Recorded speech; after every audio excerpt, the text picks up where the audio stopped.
Halo Bapak Ibu Saudara, sebelum kita mulai ibadah kita hari ini, kita mau sama-sama membaca 5 makna Pentakosta ketiga. Yang pertama, Pentakosta ketiga adalah pencurahan Roh Kudus yang dahsyat di zaman ini, melebihi yang terjadi di Azusa Street. Kedua, Pentakosta ketiga akan mengakibatkan penuaian jiwa yang terbesar dan yang terakhir sebelum Tuhan Yesus datang kembali.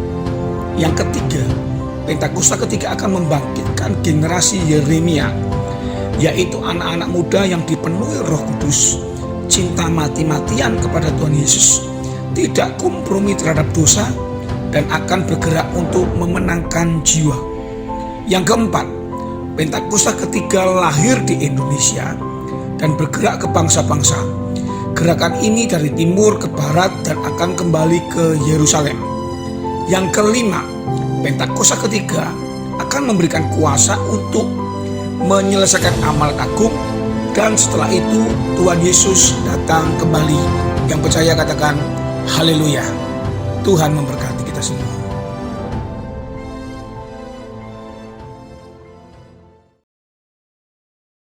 Shalom saudara, pada Voice of Pentecost kali ini kita akan membahas mengenai pencurahan Roh Kudus, termasuk peristiwa Pentakosta yang banyak diperbincangkan dalam dunia kekristenan. Setiap aliran dalam kekristenan memiliki pandangannya sendiri mengenai Pentakosta. Insan Pentakosta percaya bahwa segala sesuatu yang berhubungan dengan Roh Kudus, seperti yang ada dalam Alkitab, khususnya kitab Kisah Para Rasul, masih terjadi sampai hari ini dan dapat terjadi beberapa kali. Ini termasuk pencurahan Roh Kudus itu sendiri, karya-karya dan mujizat yang dikerjakannya. Banyak istilah pergerakan yang telah didefinisikan oleh para ahli. Yang pertama, Dr. Peter Wagner. Dia menggunakan istilah Third Wave Movement, di mana Azusa Street dikatakan sebagai gelombang pertama, gerakan karismatik sebagai gelombang kedua, dan pemulihan tanda-tanda dan mujizat sebagai gelombang ketiga. Yang kedua, Dr. Billy Wilson, presiden dari ORU dan co-chair Global Empower 21, menggunakan istilah Fourth Wave atau gelombang keempat untuk menggambarkan kegerakan Roh Kudus masa kini dan masa depan. Beliau menempatkan Azusa Street sebagai gelombang pertama dan masa kini sebagai gelombang keempat. Yang ketiga, Dr. Tim Hill, General Overseer dari Church of God Cleveland, Tennessee, menyatakan visi bahwa amanat agung akan dituntaskan dengan kuasa Pentakosta di masa kini. Garis besar dari semua pembahasan di atas mengenai pekerjaan Roh Kudus di masa yang akan datang adalah amanat agung Tuhan Yesus Kristus hanya bisa diselesaikan dengan kuasa Roh Kudus. Karena itu kita sangat merindukan adanya lawatan Roh Kudus yang secara luar biasa di masa kini dan yang akan datang. Pendeta Dr. Insinyur Niko Nyotora Harjo juga mendapatkan visi dari Tuhan mengenai apa yang Roh Kudus akan dan sedang kerjakan di masa-masa ini, yaitu yang disebut dengan Pentakosta ketiga.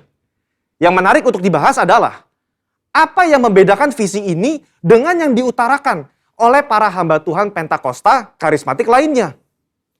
Visi Pentakosta ketiga adalah keberlanjutan dari peristiwa Pentakosta yang terjadi di kamar atas Yerusalem sebagai Pentakosta pertama, berlanjut ke peristiwa di Azusa Street sebagai Pentakosta kedua, dan sekarang kita ada pada masa Pentakosta ketiga.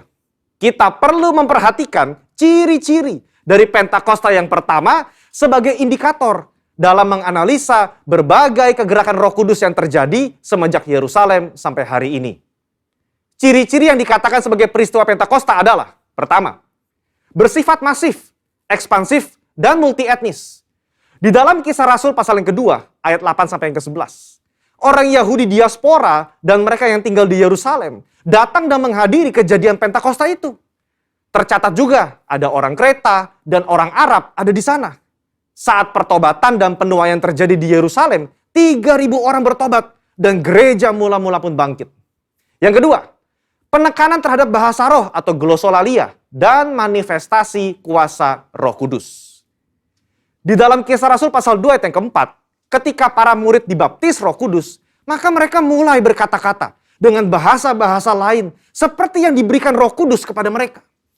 Lukas menekankan apa yang terjadi dalam Kisah Rasul pasal yang kedua sebagai model untuk pencurahan Roh Kudus pada zaman itu dan juga zaman selanjutnya. Kita melihat ini di dalam Kisah Rasul pasal 10 ayat 46 dan 19 ayat yang ke-6. Kata glosais yang sama juga digunakan.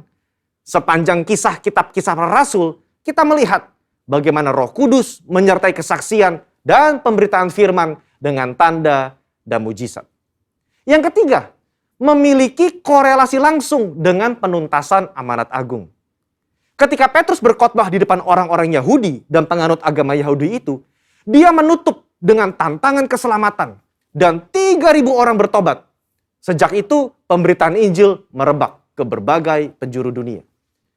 Berdasarkan ketiga ciri-ciri tersebut, maka kita dapat melihat apakah kegerakan-kegerakan tertentu dalam sejarah kekristenan dapat dikatakan sebagai peristiwa Pentakosta. Banyak kegerakan oleh Roh Kudus terjadi dalam sejarah kekristenan. Ada di Swedia, ada di Australia, Inggris, Jerman, dan lain-lain. Namun, kegerakan-kegerakan luar biasa tersebut hanya memenuhi 1 atau 2 dari 3 ciri-ciri peristiwa Pentakosta. Barulah peristiwa Azusa Street yang menunjukkan pemenuhan dari 3 ciri-ciri peristiwa Pentakosta tersebut. Jadi, ada satu perbedaan antara kegerakan dengan peristiwa Pentakosta.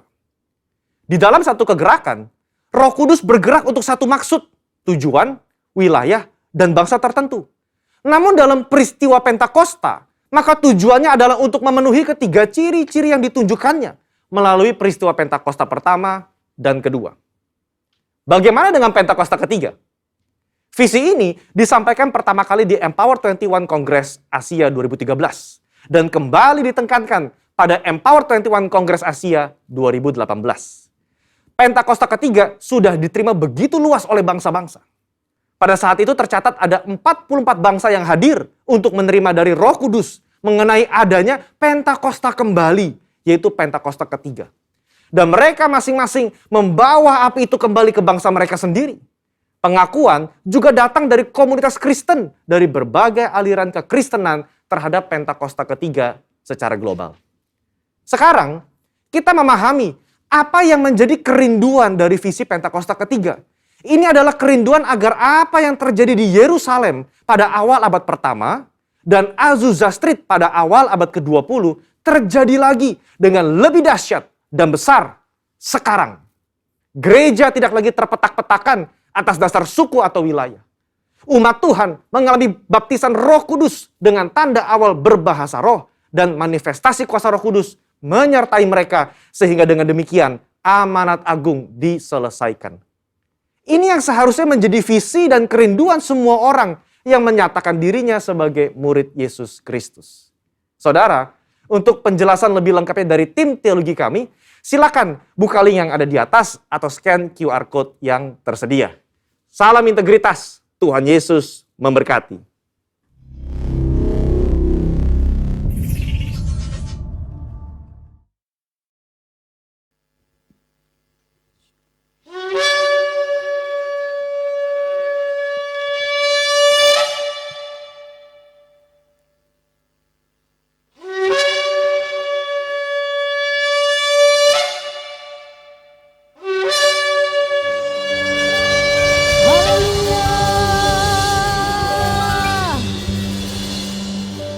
Shalom Bapak Ibu yang dikasihi Tuhan, selamat hari Minggu.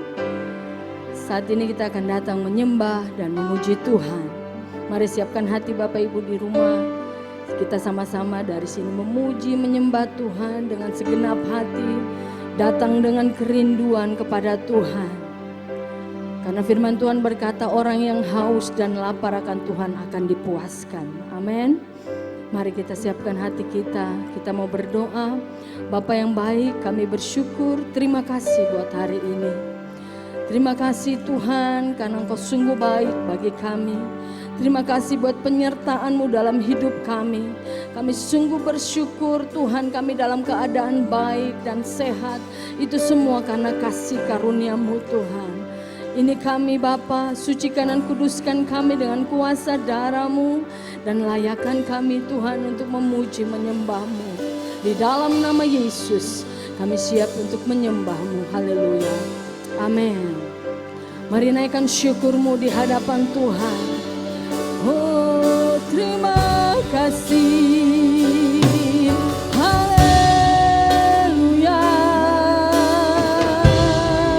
kami naikkan syukur. Wah, kasih-Mu Tuhan, terima kasih. Wah, kasih setiamu, kami bersyukur.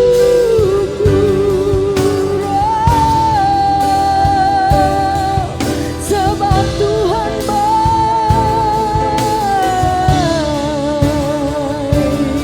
Oh haleluya, Shamaya Lalabaya Namaya Se, Ya Lalabaya Shande.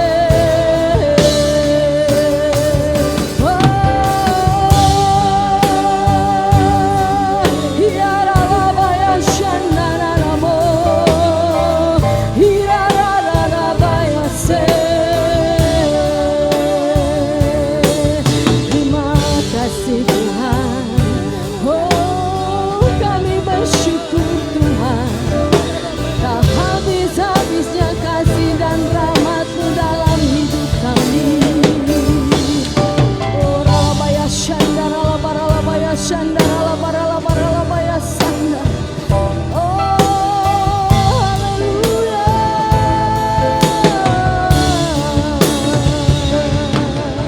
Thank you Lord.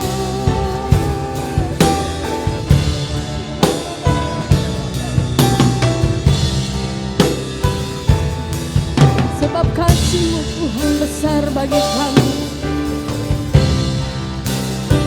panjang dan lebarnya tak terselami bagi kami Tuhan.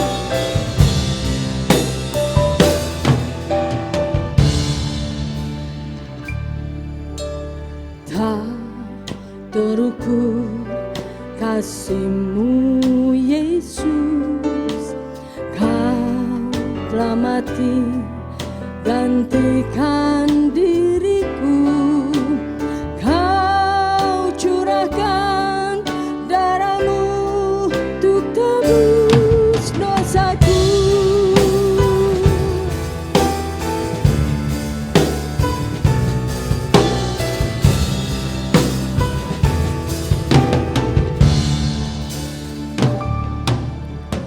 Tak terukur kasih-Mu Yesus, Kau telah mati gantikan diriku.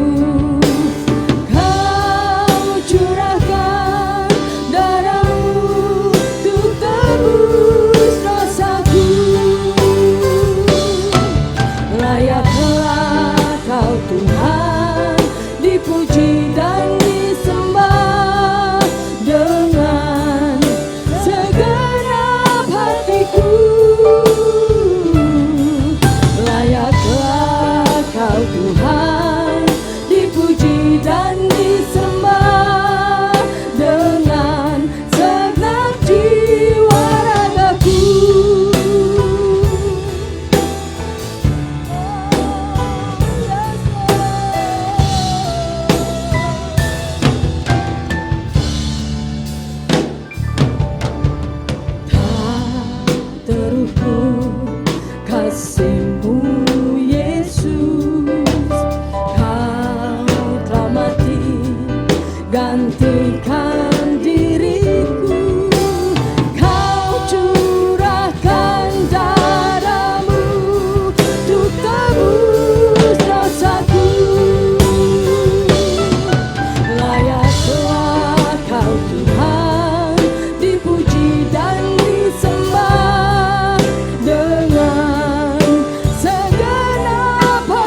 Oh,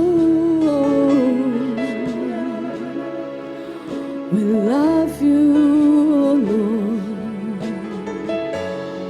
Shikaralabayashanda.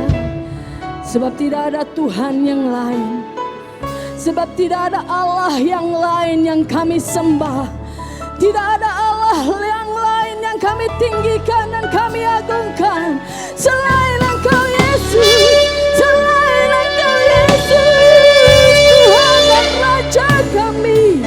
Yesus Tuhan dan Raja kami, kami tinggikan, kami muliakan Engkau. Haleluya, haleluya.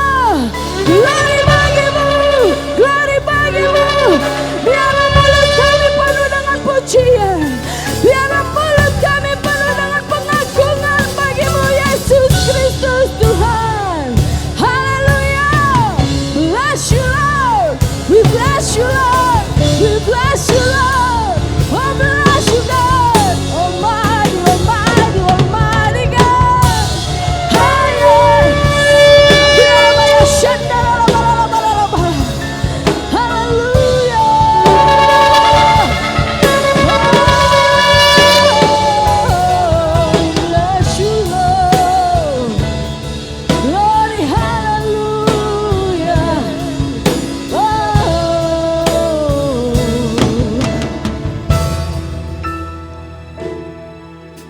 Layaklah Kau Tuhan dipuji dan disembah dengan segenap hatiku. Yes, Lord. Layaklah Kau Tuhan dipuji dan disembah dengan segenap jiwa ragaku, dengan segenap jiwa ragaku, dengan segenap jiwa ragaku. Haleluya. Glory bagimu Tuhan. Bless you Lord. Haleluya. Amin. Mari Bapak Ibu yang siap untuk memuji dan menari di hadapan Tuhan, saya ajak bangkit berdiri. Kita mau memuji Tuhan. Amin. Haleluya. Sebab Yesus Tuhan kita adalah Allah yang ajaib. Dia Allah yang perkasa penuh dengan kasih.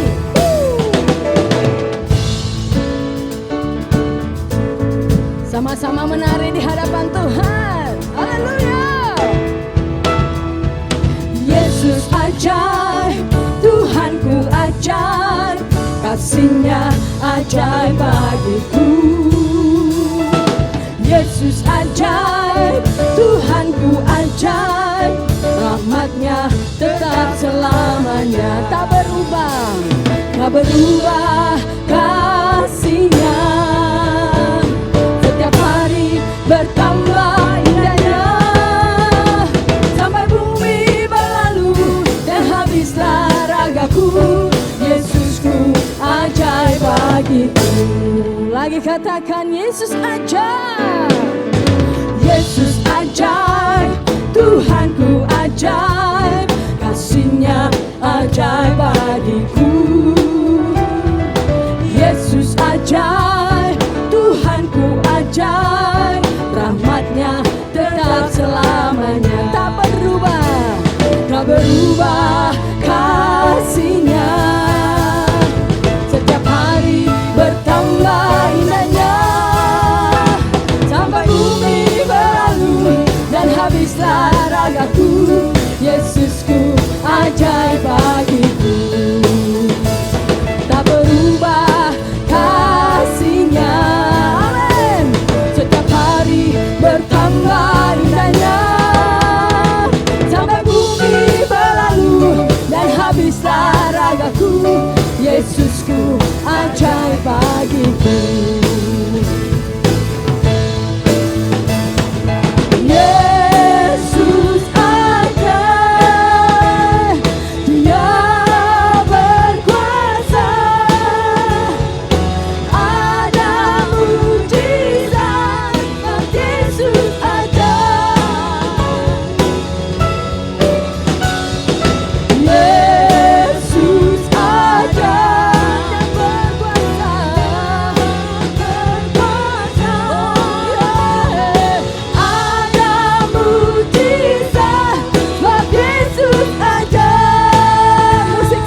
tak berubah kasih-Nya.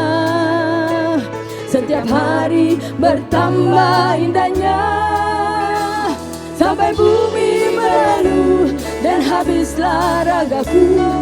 Yesusku ajaib bagiku. Tak berubah kasih-Nya. Setiap hari bertambah indahnya, sampai bumi berlalu dan habislah ragaku. Yesusku ajaib bagiku. Yesus ajaib, Yesus ajaib, Dia berkuasa. Ada mujizat, ada mujizat, ada mujizat, sebab Yesus ajaib.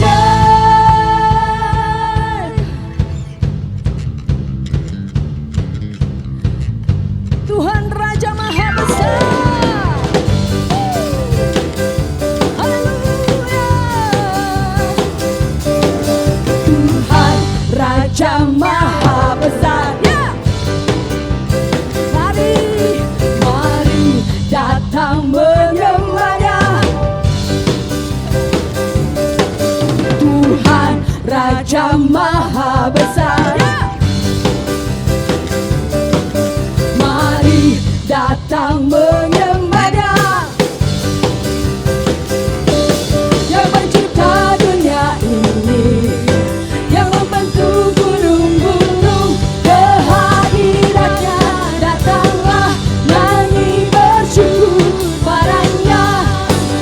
Dengan bersuka bernyanyilah, Dia batu keselamatanku. Dia Tuhan Raja Maha Besar. Oh yeah, yeah, yeah, yeah. Tuhan Raja Maha Besar. Mari datang menyembah-Nya. Tuhan Raja Maha Besar. Mari datang menyembah-Nya, yang mencipta dunia ini, yang membentuk gunung-gunung. Kehadiran-Nya datanglah, nyanyi bersyukur padanya. Dengan bersuka bernyanyilah, Dia batu keselamatanku. Dia Tuhan Raja Maha Besar. Yang membentuk gunung-gunung. Kehadiran-Nya datanglah, nyanyi bersyukur padanya. Dengan bersuka bernyanyilah, Dia batu keselamatanku. Dia Tuhan Raja Maha Besar. Dengan bersuka bernyanyilah, Dia batu keselamatanku. Dia Tuhan Raja Maha. Lagi katakan, dengan bersuka.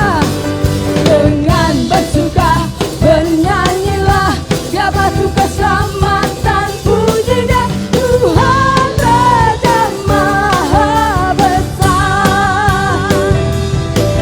Tuhan Raja Maha Besar. Sekali lagi katakan, Tuhan Raja Maha Besar. Haleluya, haleluya. Praise the Lord, haleluya. Berikan tepuk tangan dan sorak-sorai buat Tuhan. Haleluya. Kami bersyukur Tuhan, Engkau ada di tengah kami. Sebab itu kami mau datang lebih lagi Tuhan, tersungkur di kaki-Mu, menyembah-Mu, meninggikan Engkau lebih lagi, bahwa setiap kami berjumpa dengan Engkau Tuhan. Syukur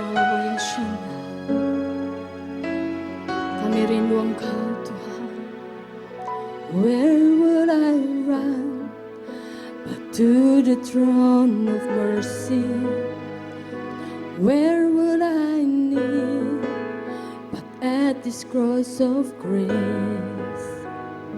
How great the love, how strong a hand that holds us, beautiful, so beautiful. So here I bow to lift you high, Jesus, be glorified in all things. For all my life I am yours, forever yours.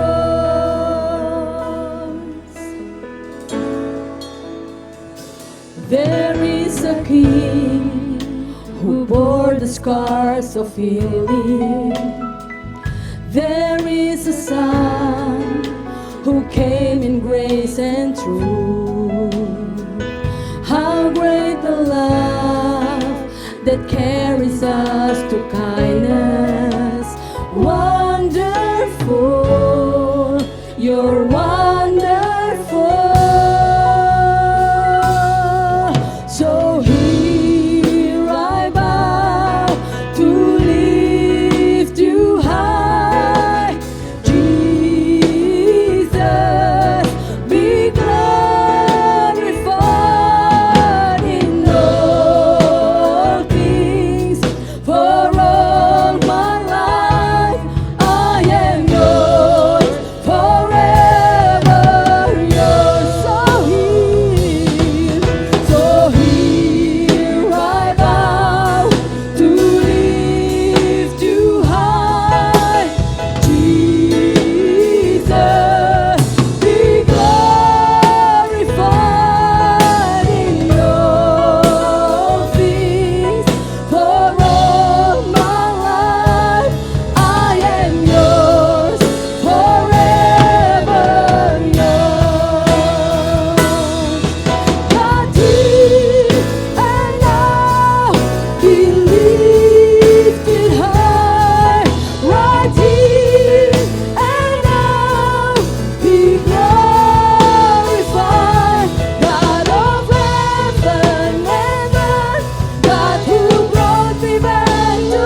Shalom, Bapak Ibu Saudara, jemaat GBI Rempoa yang dikasih Tuhan, di mana saja pagi ini Anda berada. Tuhan memberkati kita semua, salam sehat. Pagi hari ini sebelum kita mendengar firman Tuhan, mari kita tundukkan kepala, kita mau berdoa lebih dahulu. Bapa di surga, kami ucap syukur pagi hari ini Engkau mempertemukan kami kembali dalam ibadah sekalipun secara online, tapi kami tahu ini tidak akan mengurangi sukacita kami untuk bisa beribadah bersekutu dengan-Mu Tuhan. Pagi hari ini berfirmanlah bagi setiap kami, pakai hamba-Mu yang sudah Kau persiapkan, taruh perkata lidah bibir hamba-Mu untuk menyampaikannya buat setiap kami. Kuasai hati pikiran kami, kuasai ruangan ini. Roh Kudus, silakan Kau berkarya sebebas-bebasnya, melebihi suara hamba-Mu. Kami umat-Mu tempat ini, siap menyambut segala kebenaran firman-Mu dengan pengucapan syukur. Mari Tuhan berfirman saat ini, di dalam nama Yesus. Setiap yang mau percaya, Yesus ada di tengah-tengah kita, sama-sama katakan, amin. Shalom, silakan duduk Bapak Ibu Saudara dikasih Tuhan.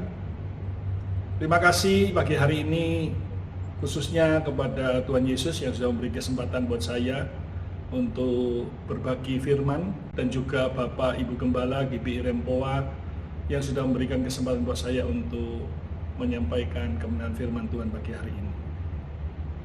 Bapak Ibu sudah dikasih Tuhan, dampak dari pandemi ini yang mungkin sudah hampir 2 tahun ini sangat berpengaruh pada bukan hanya kita orang-orang percaya, tapi juga semua orang yang ada di dunia ini.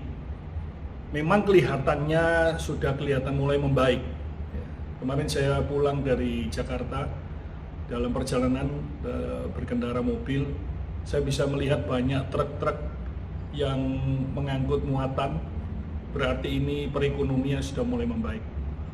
Tapi kita juga harus tetap waspada, karena banyak sekali para pakar yang mengatakan justru di akhir tahun dan awal tahun ini, pandemi gelombang ketiga ini kemungkinan bisa melanda negara kita Indonesia. Dampak pandemi ini memang sangat berat, ada banyak mereka yang kena dampaknya, ada yang ter-PHK dari pekerjaan, ada yang kehilangan pekerjaannya, bisnisnya hancur.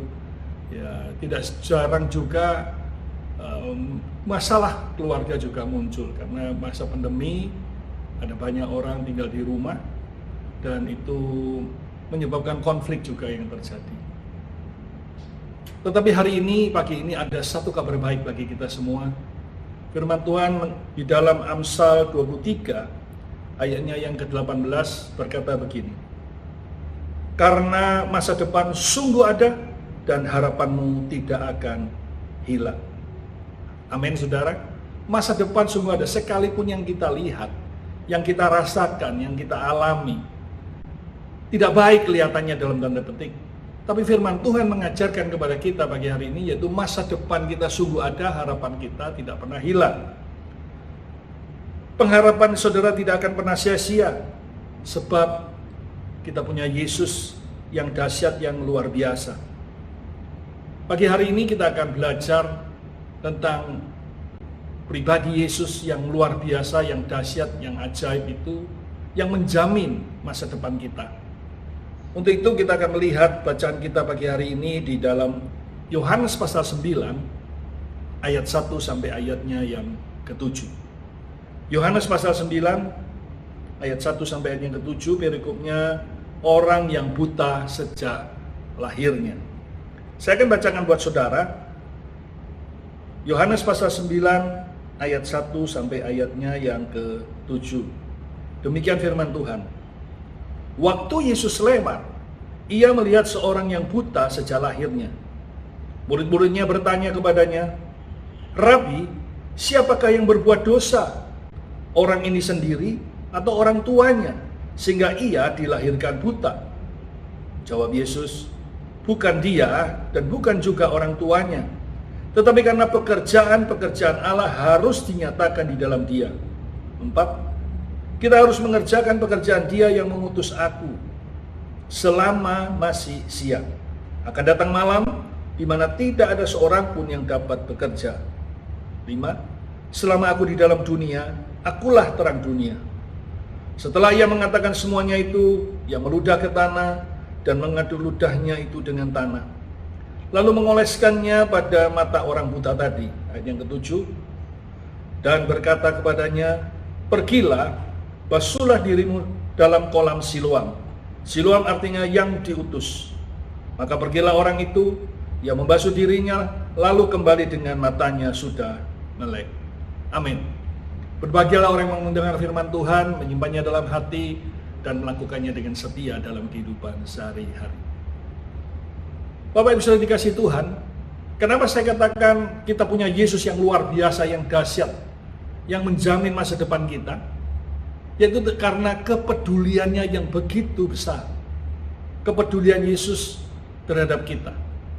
Kita lihat contoh di dalam bacaan kita ini, di ayat yang pertama dari Yohanes pasal 9 ini, firman Tuhan berkata begini, waktu Yesus sedang lewat, ia melihat seorang yang buta sejak lahirnya. Jadi perjumpaan Yesus dengan orang yang buta sejak lahir ini tidak direncanakan secara kebetulan. Pada waktu Yesus berjumpa dengan orang yang buta sejak lahir ini, tergeraklah hatinya oleh belas kasihan. Yesus bukannya tergerak, tapi juga dia bergerak untuk menolong. Orang buta yang sejak lahir ini yang tidak punya pengharapan, yang mungkin hidupnya hanya bergantung kepada orang-orang yang berbelas kasihan kepadanya, dia tidak pernah membayangkan dia akan mengalami kesembuhan, dia bisa tercelik matanya. Tuhan Yesus dalam waktu dia melihat itu, tergerak dia langsung. Padahal kalau kita pikir, orang buta yang sejak lahir ini tidak kenal dengan Tuhan Yesus. Dia bukan orang yang percaya. Mungkin dia juga tidak pernah berdoa untuk minta kesembuhan. Dia tidak pernah puasa. Mungkin dia tidak pernah melakukan satu usaha apapun. Karena dia berpikir, ya sudah aku memang lahir buta, ya mungkin selamanya aku akan seperti ini. Tapi kita melihat di sini kepedulian Tuhan yang dahsyat. Waktu dia melihat si orang buta sejak lahir, dia tergerak dan dia bergerak. Sehingga akhirnya kita bisa melihat dari ayat yang ke-7 bahwa si buta yang sejak lahir ini, yang tidak pernah membayangkan, mungkin dia merasa nggak punya masa depannya suram, tapi akhirnya dia bisa tercelik dari kebutaannya. Nah, mungkin hari-hari ini ada di antara Bapak Ibu Saudara yang mungkin merasa tidak punya masa depan yang baik.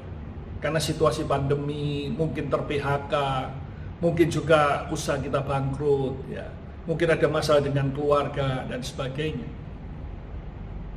Kita merasa tidak punya masa depan lagi. Tapi ingat, jangan pernah menyerah. Karena firman Tuhan mengajarkan masa depanmu sungguh ada dan harapanmu tidak akan pernah hilang.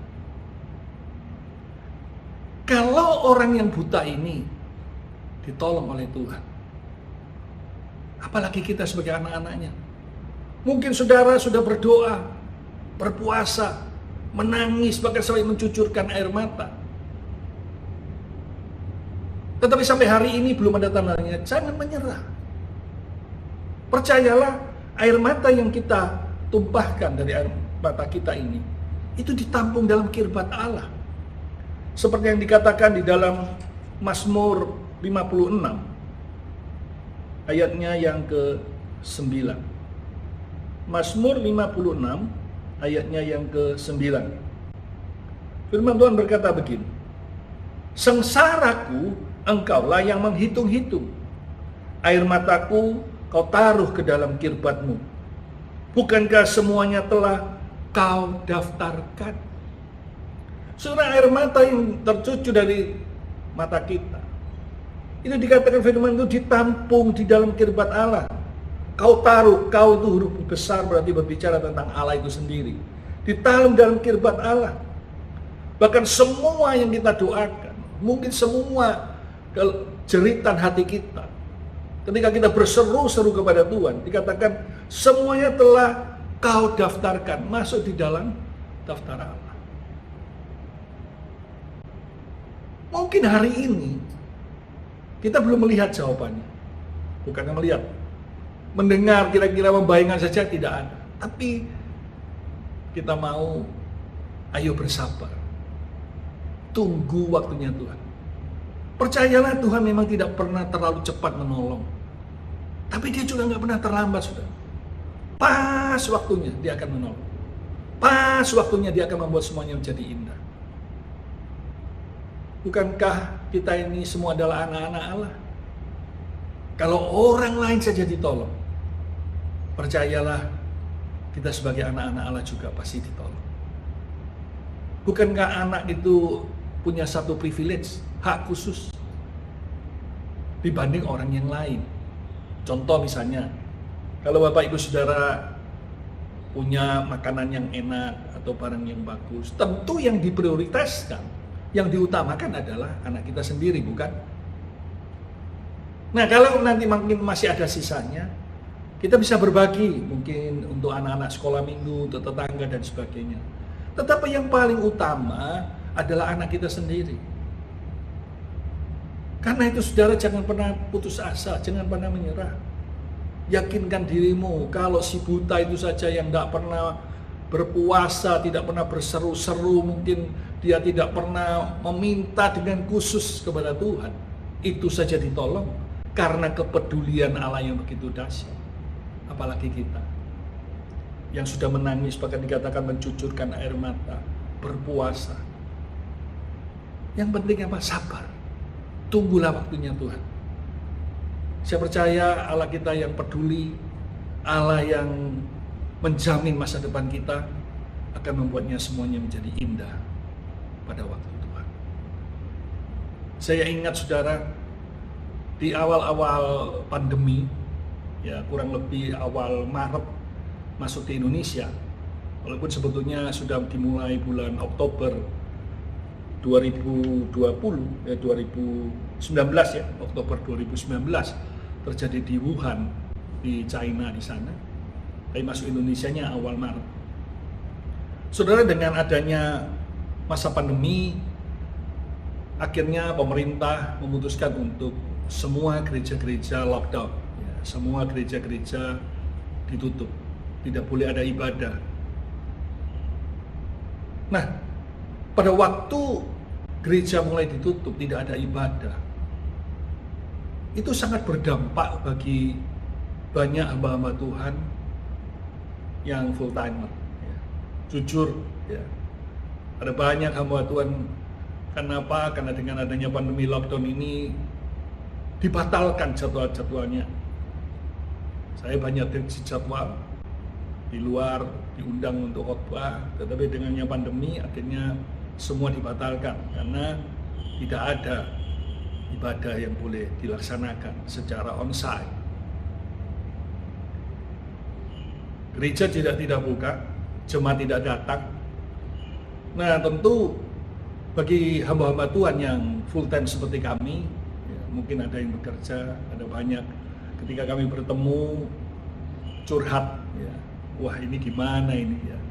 Dan jemaat-jemaat juga karena terdampak adanya pandemi, ada banyak sekali yang tidak lagi memberikan persembahan untuk gereja, sehingga itu cukup berdampak bagi kehidupan hamba Tuhan yang full time.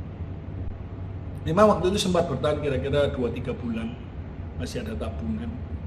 Tapi setelah itu kami berpikir juga, bagaimana ke depannya ini? Persembahan tidak ada yang masuk, tidak ada persepuluhan, tidak ada apa-apa yang masuk di sini. Kami berdoa, suami istri, anak-anak, kita berdoa supaya kita bisa survive di masa-masa pandemi. Nah, ketika berdoa itu satu kali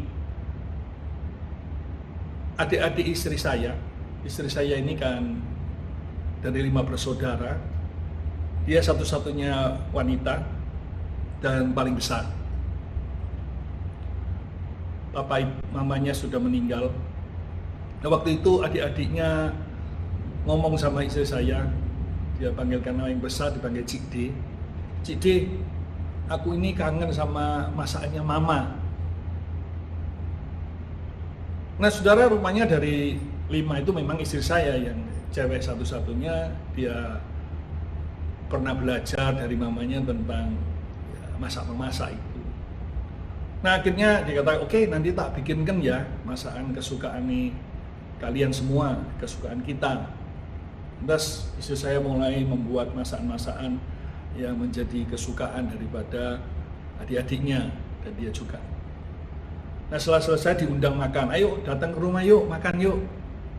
Terus, saudara, ketika dia makan, wah enak Cik D, aku kangen dengan makanannya Mama. Ya, di luar ada jual seperti itu, tapi nggak ada seperti yang biasa mereka makan.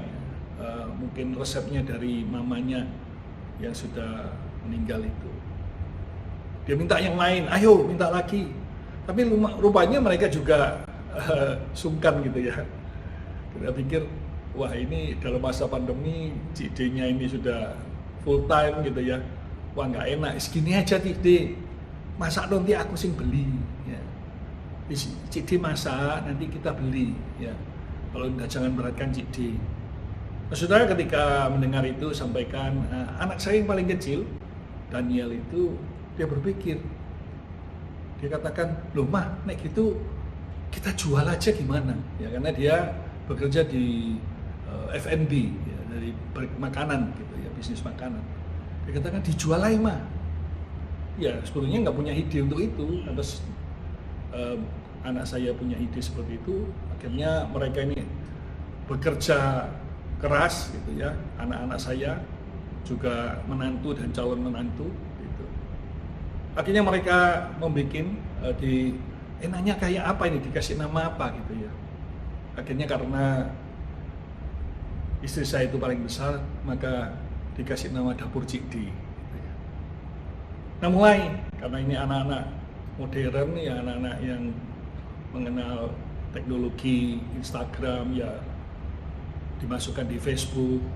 Rupanya dalam waktu yang singkat itu followernya waktu itu dalam 2-3 bulan mungkin sudah 3-4 ribu. Kalau hari ini saya masih ingat kira-kira 2-3 minggu yang lalu saya lihat di Instagram followernya sudah 15.400. Jujur ya Bapak Ibu Saudara, mungkin kalau dipikir-pikir masanya ya biasa-biasa saja. Tapi kita terus berdoa kepada Tuhan supaya Tuhan memberikan kemampuan buat tim produksi ini untuk membuat masakan yang enak, yang bisa dimakan oleh customer dan mereka bisa repeat order. Saya tahu ini karena campur tangan Tuhan. Sehingga akhirnya produk-produk dari Dapur Cik D ini digemari oleh konsumen. Mereka banyaknya selalu beli, merasa enak dan repeat order. Nah, saya percaya ini adalah satu bentuk kepedulian Allah terhadap kami sekeluarga. Sehingga jujur dengan adanya Dapur Cik D ini, kami bisa sekeluarga ini terberkati. Bahkan kita karena makin berkembang, kita bisa memberkati juga jemaat-jemaat yang bisa masak, kita minta untuk menolong dalam produksi, dan juga ada tetangga-tetangga kita mau jadi berkat juga, dan hasilnya bisa dinikmati. Ayo tepuk tangan untuk Tuhan. Nah, saudara, pagi hari ini kita belajar bahwa betapa Allah kita itu Allah yang dahsyat, yang luar biasa. Hal itu tidak pernah kami pikirkan, tidak pernah ada dalam bayangan kami, tidak pernah timbul dalam hati kami. Bagaimana menjual masakan itu cuma kelihatannya kebetulan. Tapi saya percaya itu adalah dalam rancangan Tuhan. Jika di dalam masa pandemi ini, masa depan itu seperti yang dikatakan firman Tuhan, betul-betul sungguh ada dan harapan kita tidak pernah hilang. Dan saya percaya Bapak Ibu Saudara, kalau kami menikmati pertolongan Tuhan, menikmati kuasa Tuhan yang dahsyat, yang menjamin masa depan, saya percaya jemaat Tuhan di GBI Rempoa ini semua, kalian juga semuanya akan diberkati, ditolong, bahkan kau akan melihat mujizat-mujizat perkara ajaib yang luar biasa. Ayo tepuk tangan untuk Tuhan kita Yesus Kristus. Itu yang pertama. Yang kedua, Bapak Ibu Saudara, kita akan melihat dahsyatnya Yesus kita yang menjamin masa depan. Itu yang kedua, dia selalu punya cara untuk menolong kita. Coba kita perhatikan bacaan kita tadi di dalam Yohanes pasal 9, ayatnya yang ke-6 dan ke-7. Yohanes pasal 9 ayat 6 dan 7. Firman Tuhan berkata begini, Yohanes pasal 9 ayat 6 dan 7. Setelah ia mengatakan semuanya itu, ia meludah ke tanah dan mengaduk ludahnya itu dengan tanah. Lalu mengoleskannya pada mata orang buta tadi dan berkata kepadanya, pergilah, basuhlah dirimu dalam kolam Siloam. Siloam artinya yang diutus. Maka pergilah orang itu, ia membasuh dirinya, lalu kembali dengan matanya sudah melek. Bapak Saudara kekasih-kekasih Tuhan, orang yang buta sejak lahir tidak pernah membayangkan dia bisa melihat. Karena kita tahu bahwa sampai hari ini, ya jujur, saya sudah usia 60 tahun lebih. Saya ini belum pernah mendengar, belum pernah melihat, membaca di surat kabar, di buku, atau di mana sajalah, melihat televisi. Kalau ada orang yang buta sejak lahir itu bisa melek. Nah ini Yesus ini begitu dahsyat. Orang yang buta sejak lahir ini yang mungkin tidak punya masa depan, tidak punya pengharapan, dia tidak pernah membayangkan dia akan bisa melihat. Tapi karena Allah ini selalu punya cara untuk menolong, yang tidak mungkin jadi mungkin, yang mustahil menjadi tidak mustahil. Sehingga yang buta ini sejak lahir ini akhirnya bisa melek. Dia bisa melihat yang tidak pernah dia bayangkan. Saudara kekasih di dalam Kristus, memang kita punya Allah yang dahsyat. Tidak ada orang yang buta sejak lahir bisa melek. Yang ada itu begini, orang yang buta itu bisa melek kalau asalnya memang sudah melek. Dia lahir dalam keadaan tidak buta, melek. Kemudian karena mungkin satu kecelakaan, kepalanya terbentur, atau jatuh dari ketinggian, kepalanya terbentur lantai, sehingga bergoyang, syaraf-syaraf di matanya, dan dia bisa buta secara semi permanen, buta sementara. Kenapa saya katakan buta sementara? Karena ada kemungkinan dia bisa melihat kembali. Mungkin satu kali ketika dia terbentur kembali atau jatuh kembali, ada getaran di atas, di bagian kepalanya, sehingga syaraf-syaraf yang dulu tergoyang itu bisa kembali lagi dan dia bisa melek. Contoh misalnya, kalau masa-masa lalu itu ada bola lampu ya, yang kuning yang dari Wolfram itu, serat Wolfram. Nah, seperti sekarang ya LED. Zaman itu kalau lampu itu mati, itu biasanya kan ada dua kutub dan itu dihubungkan dengan kawat Wolfram itu. Nah biasanya itu satunya lepas sehingga dia mati. Nah kalau zaman itu lampu mati saya tidak langsung buang, saya lepas, kemudian saya lihat, saya goyang-goyang, saya sentik, tak tak tak tak, sehingga ketika kawat Wolfram yang tadi tidak menyentuh kutub yang satunya, ketika dia menyentuh dan dipasang kembali nyala. Nah itu kira-kira seperti orang yang buta sejak semi permanen tadi, tidak selamanya dia bisa melek lagi. Tapi orang yang buta sejak lahir tidak pernah ada. Firman Tuhan juga mengatakan demikian. Coba lihat Yohanes pasal 9 ayatnya yang ke-32. Yohanes 9 ayat 32, firman Tuhan berkata begini. Dari dahulu sampai sekarang tidak pernah terdengar bahwa ada orang yang memelekkan mata orang yang lahir buta. Tidak ada. Tapi Yesus kita itu luar biasa. Bayangkan dalam masa pelayanannya selama 3,5 tahun, dia 4 kali menyembuhkan orang yang buta sejak lahir. Ada yang ditumangi tangan melek, ada yang diludahi melek, ada yang didoakan melek, ya. Seperti ini, ada yang dia meludah ditaruh di tanah liat, dioleskan matanya, akhirnya dia bisa melek. Mungkin saudara ingat tentang Bartimius, orang yang buta sejak lahir, pengemis itu. Waktu ketemu Tuhan Yesus ditanya, Bartimius, apa yang kau mau daripadaku? Bartimius berkata, Rabuni, supaya aku dapat melihat. Tuhan Yesus berkata, jadilah seperti imanmu. Dan Bartimius bisa melek 4 kali dengan cara yang tidak sama. Ini membuktikan apa?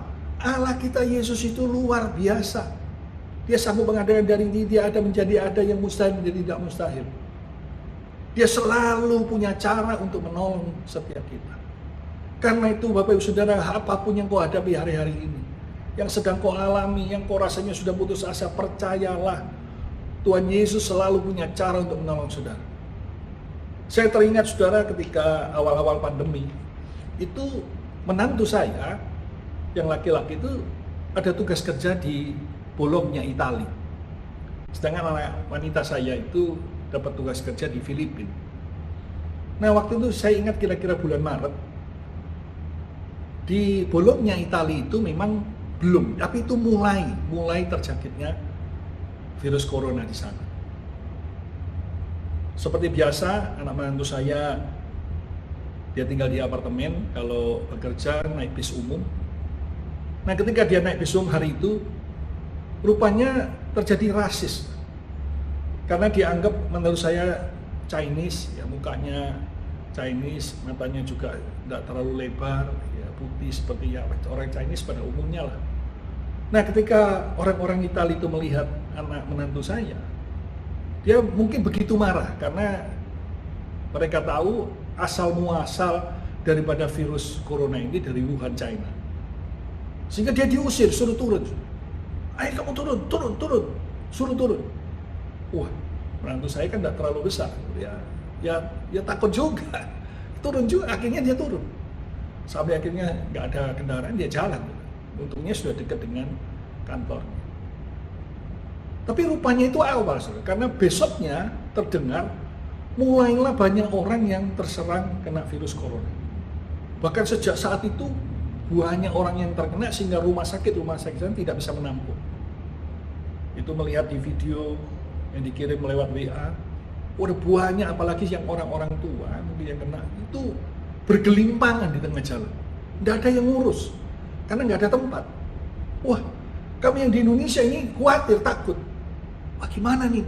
Lalu kita hubungi, dikatakan, saya bilang sama anak saya yang perempuan itu, suruh pulang aja Michael itu, suruh pulang. Saya katakan, ini bahaya, ini sudah mulai nyebar. Nah saudara, dia kan punya kontrak kerja. Tapi gimana ini, belum saatnya, tapi situasi, kondisi harus memaksa dia untuk pulang. Nah, saya bilang, izin aja, minta pulang saja. Ini situasinya kayak seperti ini. Terus ketika dia izin dengan pimpinannya, bosnya, dia katakan diizinkan. Oke, kalau diizinkan dia dari Bologna itu, karena di Bologna tidak ada kedutaan Indonesia di sana, yang ada di kota Roma, di pusat. Karena datangnya lapor di Roma itu, maka pulang juga harus lapor kalau dia kembali ke Indonesia. Maka dia pergi ke Roma. Biasanya untuk lapor, wajib lapor menunggu surat itu memakan waktu 3-4 hari. Menyerahkan dokumen, berkas-berkas, 3-4 hari lagi dapat surat izin untuk dia bisa pulang ke Indonesia. Tapi Tuhan itu dahsyat, kami di Indonesia ini berdoa, saya, istri, anak saya, besan saya juga berdoa buat menantu saya ini, tolonglah Tuhan. Luar biasa. Rupanya di kedutaan itu dia ketemu orang Italia yang Kristen, menolong. Katanya, sudah jangan pulang, saya buatkan, tunggu saja. Sehingga dia datang pagi, hampir sore sudah selesai. Dia cepat-cepat pulang. Nah ketika dia sudah pulang, dia mulai cari tiket pesawat untuk pulang. Rupanya saudara, ketika dia cari tiket, itu cuma ada 2 jurusannya. Yaitu bisa lewat Belanda, dari Itali, dari Roma itu, lewat Belanda, Singapura, Jakarta, Surabaya. Mereka bisa. Yang kedua, yaitu dari Roma itu ke Doha, Qatar itu, Jakarta, Surabaya. Tapi yang mudah sebetulnya lewat Belanda itu, Eropa. Tapi karena menantu saya ini belum punya pas atau kerja kartu yang belum jadi termasuk non-Schengen, nggak bisa ngambil pesawat yang dari Belanda, Singapura, Jakarta, Surabaya. Nggak bisa. harus lewat yang ke Qatar dulu, dari Roma, Qatar, Doha itu, Jakarta, Surabaya. Ya terpaksa sudah ambil itu jarang sekali. Tapi ya memang Tuhan itu luar biasa. Kalau misalnya dia waktu itu bisa ngambil jurusan dari Belanda ke Singapura, nah justru Singapura sudah lockdown waktu itu. Dia sudah menutup, negaranya mentang lockdown, tidak ada pesawat yang boleh masuk dari luar negeri, juga dari dalam negeri yang keluar, lockdown. Nah Tuhan itu baik, akhirnya bisa dapat. Tapi dapatnya tanggal 27 Maret waktu itu. Pesawatnya yang ada 27 Maret. Ya lumayan lah, masih bisa ya, pulang. Tapi ternyata pemerintah Indonesia waktu itu mengeluarkan kebijakan Bandara Soekarno-Hatta, bandara internasional itu dinyatakan tertutup mulai 24 Maret sampai 1 Juni 2020 tertutup. Wah, kami juga bingung, saudara. Kayak apa ini 27 kalau sampai Jakarta mungkin bisa tanggal 28 ya. Gak bisa, sudah tutup tanggal 24-nya itu. Kami berdoa, Tuhan tolong ya. Akhirnya bisa maju. Akhirnya dapat pesawat yang tanggal 23. 23 ada. Coba tinggal satu, nggak ada satu saja. Sebelum 23 nggak ada, setelah 23 juga nggak ada pesawat. Sudah nggak ada pesawat lagi, sudah terakhir. Wah, kami juga bingung, 23 sampai 24 tetap sudah lockdown, nggak bisa masuk ke Indonesia. Kayak apa ini? Kami berdoa terus, Tuhan tolonglah, Tuhan tolong, Tuhan. Besan saya, anak saya, istri, semua keluarga berdoa untuk menantu saya ini. Mujizat terjadi, saudara. Tuhan memang selalu punya cara untuk menolong. Dimajukan tanggal 20 hari Jumat saya ingat. Tanggal 20 Maret itu pesawat yang terakhir, nggak ada lagi. Wah, luar biasa. Akhirnya anak saya, menantu saya dari Bologna pagi-pagi ke Roma, naik kereta api. Kemudian dari Roma itu naiklah pesawat. Nah di pesawat itu udah banyak orang, cuma tinggal sedikit, mungkin cuma nggak sampai 10 orang. Segitu pesawat cuma ada 10 orang. Bahkan ketika mampir di Qatar itu hampir nggak ada orang, tinggal beberapa orang saja. Tapi Tuhan itu dahsyat, luar biasa di doa itu. Akhirnya dia sampai di Jakarta dan Surabaya dalam keadaan selamat. Yang memang harus karantina waktu itu dalam 2 minggu, tapi sampai Surabaya karena yang percaya, karena Tuhan selalu punya cara untuk menolong. Sekali lagi tepuk tangan untuk Tuhan. Karena itu pagi hari ini kita belajar satu hal ya. Walaupun situasi kondisinya tidak baik, yang kau alami rasanya sudah nggak punya pengharapan, nggak punya masa depan ya, tapi percaya hari ini Tuhan berfirman bagi kita semua, khususnya kepada jemaat GPI Rempoa ini, yakinkan dirimu, masa depanmu sungguh ada, harapanmu tidak pernah hilang. Asal harapan itu kau tujukan kepada Yesus yang luar biasa, yang menjamin masa depan kita. Dia Allah yang sangat peduli dan kepedulinya dahsyat. Kalau orang lain ditolong, percayalah kita sebagai anak Allah pasti ditolong. Dan dia selalu punya cara untuk menolong. Apapun masalahmu, dia sanggup menolong kita. Dia sanggup mengadakan dari yang tidak ada menjadi ada, yang mustahil menjadi mustahil. Terpujilah nama Tuhan. Ayo sekali lagi tepuk tangan untuk Tuhan yang luar biasa. Amin.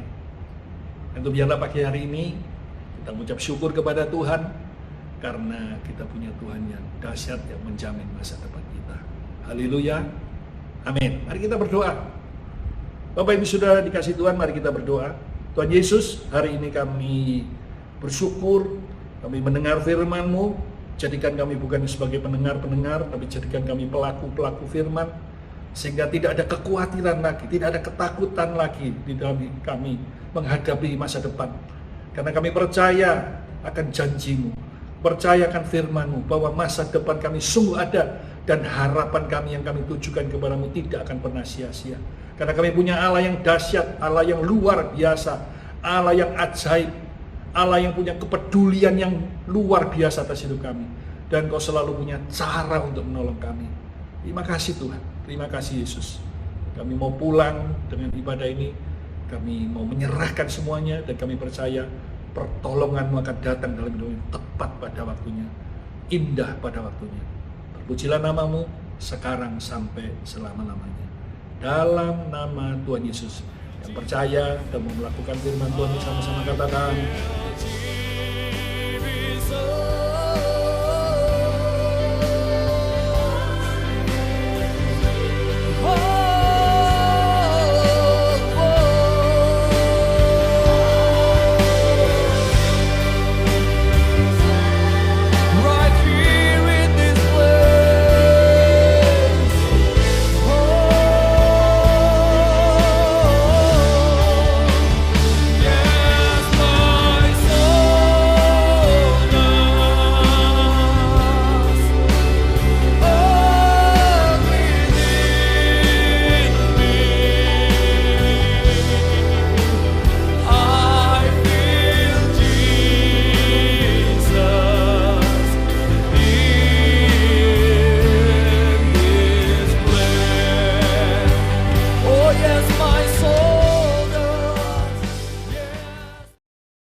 Mari kita naikkan syafaat kita di hadapan Tuhan. Urabatakan nayaralabaya shikaralabatakan nayaralabalabaya shikaralabalabalabalabala. Bapa, kami mengucap syukur untuk kebenaran firman-Mu yang sudah Engkau sampaikan melalui hamba-Mu. Biar firman itu Tuhan menjadi rema dalam hidup kami. Kami tidak hanya menjadi pendengar, tetapi sungguh-sungguh kami boleh menjadi pelaku-pelaku kebenaran firman-Mu. Terima kasih Tuhan, Engkau urapi hamba-Mu Tuhan yang sudah menyampaikan isi hati-Mu. Biar pengurapan khusus turun atas hamba-Mu dalam nama Yesus. Hikmat, pewahyuan yang terbaik selalu Engkau berikan kepada hamba-Mu Tuhan. Berkati keluarganya, berkati keluar masuknya Tuhan. Terima kasih Bapa, kesehatan sempurna atas hamba-Mu demi nama Tuhan Yesus. Terima kasih Tuhan Yesus. Saat ini kami bersatu hati, kami berdoa untuk gembala sidang kami, Bapak Pendeta Dr. Insinyur Niko Nyoto Raharjo, beserta keempat wakil Gembala Tuhan, dan juga Gembala Rayon kami Bapak Pendeta Budianto Totong, dan juga Gembala cabang kami di tempat ini Tuhan, Bapak Pendeta Joshua Roni Pujianto. Tuhan berkati hamba-hamba-Mu. Terima kasih Tuhan untuk hamba-hamba-Mu Tuhan yang terus Tuhan menggembalakan setiap kami. Biar hikmat-Mu, pewahyuan-Mu yang terbaik selalu Engkau berikan Tuhan. Kesatuan hati yang daripada-Mu Tuhan limpahkan atas hamba-hamba-Mu dalam nama Tuhan Yesus. Di era Pentakosta yang ketiga ini, kami boleh sama-sama bergandengan tangan Tuhan dengan gembala-gembala kami, untuk kami boleh sama-sama menyelesaikan amanat agung-Mu dalam nama Yesus. Berkati kesehatan mereka Tuhan, berkati keluarga besar mereka Tuhan. Apapun yang mereka lakukan dan kerjakan, kami percaya keberhasilan atas hidup mereka demi nama Tuhan Yesus. Terima kasih Bapa. Berkati Indonesia. Kami katakan Shalom Indonesia. Dari Sabang sampai Merauke, Indonesia penuh kemuliaan Tuhan. Api Pentakosta yang ketiga sedang menyebar ke seluruh Indonesia, mulai dari pulau yang terkecil sampai yang terbesar dalam nama Yesus. Hujan pertobatan terjadi, setiap lutut kan bertelut, setiap lidah kan mengaku hanya ada satu Tuhan juru selamat yang layak dipuji disembah, yaitu Engkau sendiri Bapa. Terima kasih Tuhan Yesus. Berkati pemimpin negara kami, berkati presiden kami Tuhan, berkati wakil presiden, seluruh jajaran kabinet menteri, bahkan sampai tingkat RT Tuhan. Biar roh takut akan Tuhan ada atas mereka, roh hikmat, kebijaksanaan, keadilan sosial ada atas mereka demi nama Tuhan Yesus. Terima kasih Bapa, kami mengucap syukur. Berkati seluruh jemaat-Mu dimanapun mereka berada. Kami percaya yang sakit sudah disembuhkan, yang berbeban berat Tuhan berikan kelegaan, kelepasan dalam nama Tuhan Yesus. Terima kasih Bapa, kami mengucap syukur buat hari ini Tuhan. Sempurnakan ibadah kami Tuhan dengan berkat-Mu, dan kami siap menerima berkat melalui hamba-Mu dalam nama Tuhan Yesus. Mari umat yang dikasihi Tuhan, sebelum kita akhiri ibadah kita, kembali kepada aktivitas kita, ayo siapkan hati dengan iman percaya angkat tangan di depan Tuhan. Tuhan, tangan kami terangkat kepadamu. Kami percaya hidup kami karena berkat Tuhan.